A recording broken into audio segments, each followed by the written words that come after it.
adik-adik, ketemu lagi sama kakak, Kak Milvi. Kalian apa kabarnya? Luar biasa, terus jaga kesehatan ya adik-adik. Nah, sekarang sudah siap untuk beribadah semua belum? Kalau sudah, yuk sama-sama seperti biasa apa? Ya, tidak boleh makan, minum, ataupun mainnya. Kita harus ikuti ibadah ini sama seperti di mana? Betul, seperti di gereja. Dan jangan lupa ajak apa? Ya, ajak mama, papa, kakak, adik, siapapun yang berada di sana untuk ibadah bersama-sama. Happy birthday untuk adik-adik yang ulang tahun di bulan Maret. Kiranya Tuhan memberkati kalian semua di sekolah dimanapun kalian berada. Tema minggu ini adalah dipilih untuk mengabarkan Injil Paulus. Dipanggil sebagai penginjil, inilah 6 fakta soal Rasul Paulus yang ditulis dalam Alkitab. Yang pertama, setelah mengalami perjumpaan dengan Tuhan, Paulus ternyata tak langsung terjun melakukan pelayanan. Ada di Galatia 1 ayat 13-18. Yang kedua, Paulus pernah diselamatkan oleh keponakannya sendiri. Ada di Kisah Para Rasul 23 ayat 12-35. Yang ketiga, nama Saulus tidak langsung berubah menjadi Paulus. Ada di Kisah Para Rasul 13 ayat 6-9. Yang keempat, Paulus menghadapi ancaman yang sangat ekstrim dalam pelayanannya. Ada di 2 Korintus 1 ayat 8-11. Yang kelima, Paulus pernah mengalami pengalaman spiritual berkunjung ke surga. Ada di 2 Korintus 12 ayat 1-10. Nah, yang terakhir, yang keenam, Paulus pernah merasa kesepian dan ditinggalkan oleh semua orang kecuali Tuhan. Ada di 2 Timotius 4 ayat 9-18. Mau tahu lebih banyak tentang kisah Paulus? Makanya kita semua harus ikuti ibadah ini dari awal sampai akhir dengan sungguh-sungguh supaya kita semua mendapat pengurapan yang baru dan berkat dari Tuhan. Nah, sekarang kita mau memulai ibadah kita. Kita bersatu dalam doa dulu. Tuhan Yesus, terima kasih ya Tuhan, kalau Tuhan telah kumpulkan kami secara online dan sekarang kami ingin memulai ibadah kami ya Tuhan. Kiranya Tuhan menyertai dan memberkati dari awal, pertengahan hingga selesai, agar kiranya puji-pujian kami dan penyembahan kami bisa menyenangkan hati Tuhan. Hanya di dalam nama Tuhan Yesus kami sudah berdoa dan syukur. Haleluya. Amin. Let's praise and worship.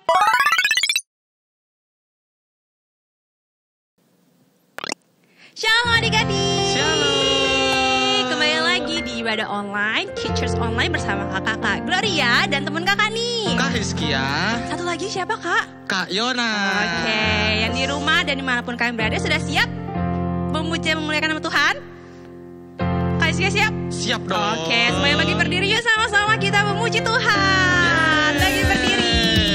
Kita nyanyi glory buat Tuhan Yesus ya. Tepuk tangannya yang semangat. Goyang-goyang dong badannya biar asik. Katakan nyanyi glory. Nyanyi glory. Glory. Glory bagi sang raja. Oh nyanyi glory. Glory. Glory bagi sang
adik-adik, sekarang kita boleh duduk kembali, kita mau menyembah nama Tuhan. Ayo adik-adik, kita katakan terima kasih Tuhan, terima kasih. Yes.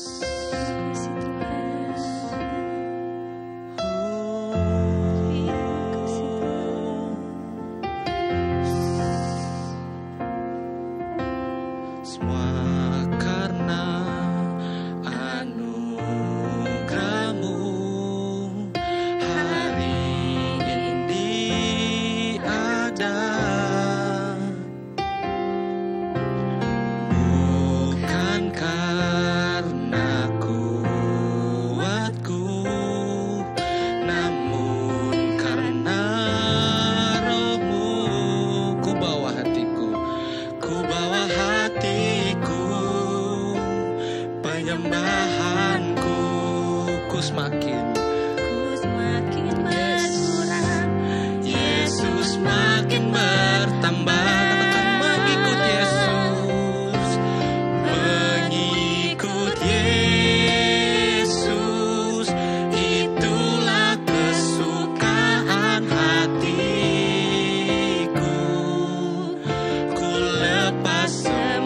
hakku untuk mengenal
kasih Tuhan. Terima kasih Tuhan. Atas segala penyertaan-Mu. Atas segala penyertaan-Mu. Pada hari ini. Pada hari ini. Tuhan. Sebentar lagi. Kami mau mendengarkan Firman-Mu. Terima kasih Tuhan. Berkati kami. Agar kami bisa duduk diam. Mendengarkan Firman-Mu. Terima kasih Tuhan. Di dalam nama Tuhan Yesus. Haleluya. Amin.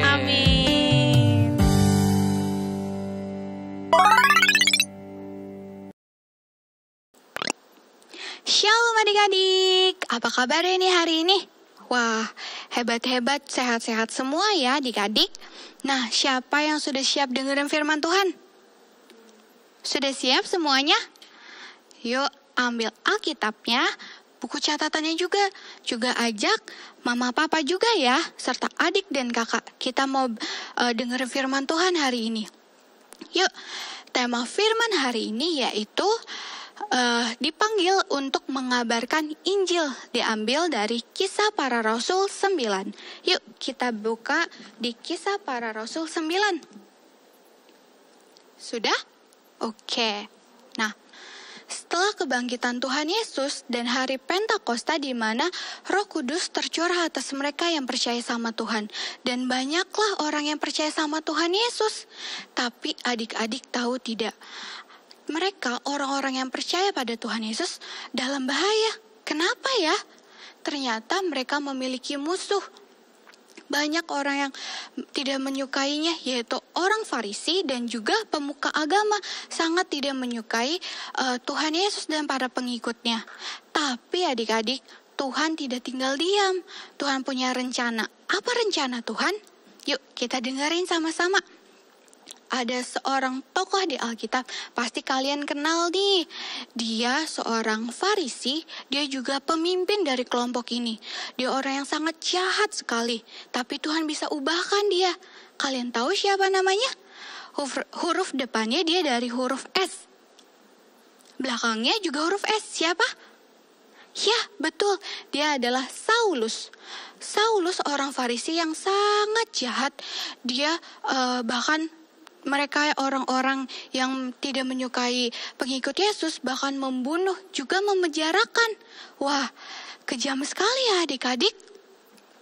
Tapi waktu itu saat dalam perjalanan ke Damsyik, Saulus bahkan dia sampai meminta surat kuasa kepada majelis Yahudi untuk bisa menangkap laki-laki dan juga perempuan. Untuk menangkap mereka yang percaya sama Tuhan Yesus. Wah, jahat sekali ya. Saat dalam perjalanan, ada sesuatu yang sangat terang menyinari dia. Dia bahkan sampai sujud ke tanah. Dia tidak melihat apa-apa adik-adik. Dan dia mendengar suara. Saulus, Saulus, mengapakah engkau menganiaya aku? Lalu Saulus pun menjawab, siapakah itu ya? Dia berkata, siapakah engkau? Tuhan? Lalu jawabnya, akulah Yesus yang kau aniaya itu. Tetapi bangunlah dan masuklah ke dalam kota itu. Di sana akan diberitahukan apa yang harus kau lakukan. Lalu sinar itu pun hilang. Saulus pun bangun dari tanah. Lalu dia saat membuka matanya, ternyata dia tidak bisa melihat adik-adik, semuanya gelap. Dia nggak bisa ngelihat apa-apa. Tapi dia mengikuti apa kata suara itu. Dia masuk ke dalam kota itu dengan bantuan teman-temannya untuk membawa dia ke dalam kota itu. Kalian tahu tidak? Selama 3 hari dia tidak bisa melihat. Selama 3 hari juga dia tidak makan dan juga tidak minum. Dia hanya berdoa di tempat itu. Nah, lalu bagaimana ya Saulus bisa melihat? Tuhan memakai hambanya, yaitu Ananias, hamba Tuhan, untuk menyelamatkan Saulus. Yuk kita baca sama-sama di ayat 11-16. Kita buka di Kisah Para Rasul 9 ayat 11-16. Kita baca dengan suara keras ya adik-adik. Ayat 11, firman Tuhan, mari pergilah ke jalan yang bernama Jalan Lurus, dan carilah di rumah Yudas seorang dari Tarsus yang bernama Saulus. Ia sekarang berdoa. Di ayat 12 ya. Dan dalam suatu penglihatan ia melihat bahwa seorang yang bernama Ananias masuk ke dalam dan menumpangkan tangan ke atasnya supaya ia dapat melihat lagi. Di ayat 13-nya, jawab Ananias, "Tuhan, dari banyak orang telah kudengar tentang orang itu, betapa banyaknya kejahatan yang dilakukannya terhadap orang-orang kudus-Mu di Yerusalem." Di ayat 14 ya.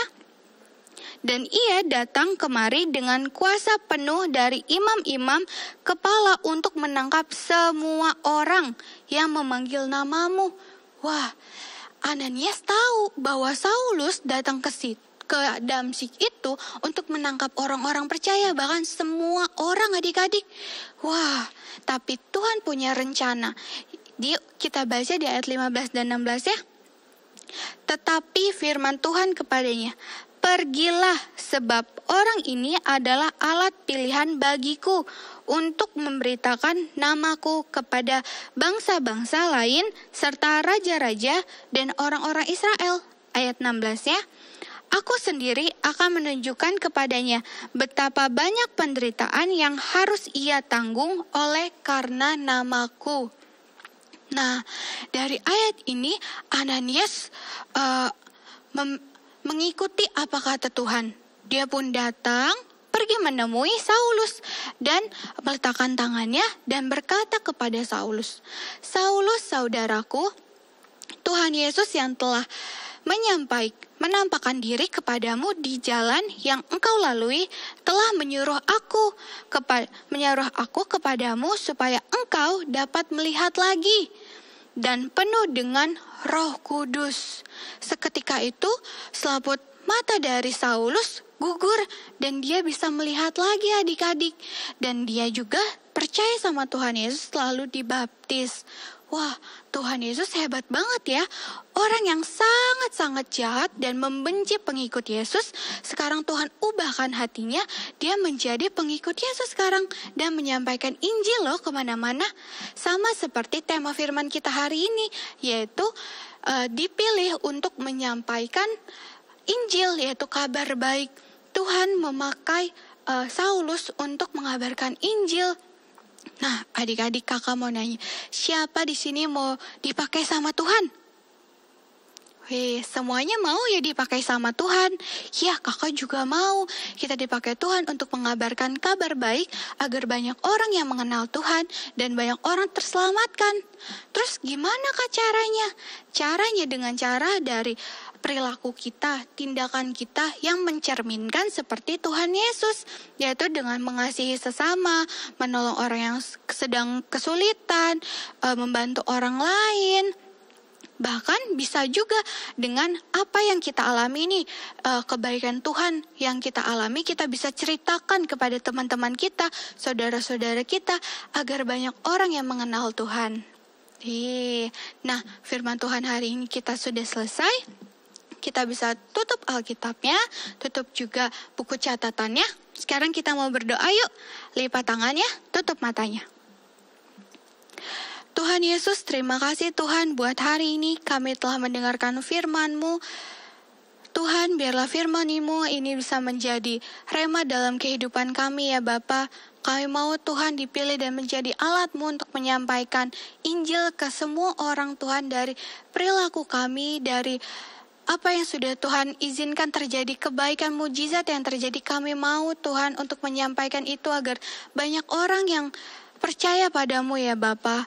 Terima kasih Tuhan, terima kasih Engkau berkati anak-anak-Mu dimanapun mereka berada untuk menjadi saksi-Mu ya Bapa. Bantu kami gak bisa jalan sendiri karena kami butuh Engkau ya Bapa. Terima kasih Tuhan, dalam nama Tuhan Yesus kami berdoa. Haleluya, amin.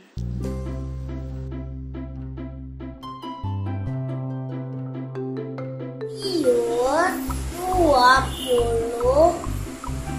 26 ayat 41. Berjaga-jagalah dan berdoalah supaya kamu tidak jatuh ke dalam percobaan. Shalom Shalom, pengumuman Kids Church kali ini untuk rumah doa setiap minggu sore dapat menghubungi nomor kakak-kakak di bawah ini.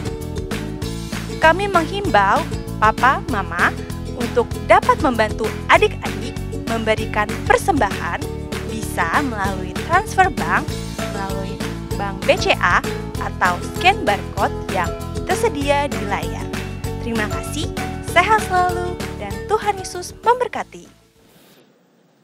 Ya adik-adik, sebelum kita selesai tutup ibadah kita di minggu terakhir ini, di bulan Maret ini, kakak mau ingatkan lagi buat adik-adik yang berulang tahun di bulan Maret, kakak juga akan berdoa buat kalian. Kakak mau bilang happy birthday dan selamat ulang tahun buat kamu yang berulang tahun di bulan Maret, dan kita akan doakan sama-sama ya. Yuk kita bangkit berdiri, kita tutup ibadah kita, dan kakak akan berdoa buat teman-teman semua, dan buat kamu semua yang berulang tahun di bulan ini. Yuk kita berdoa.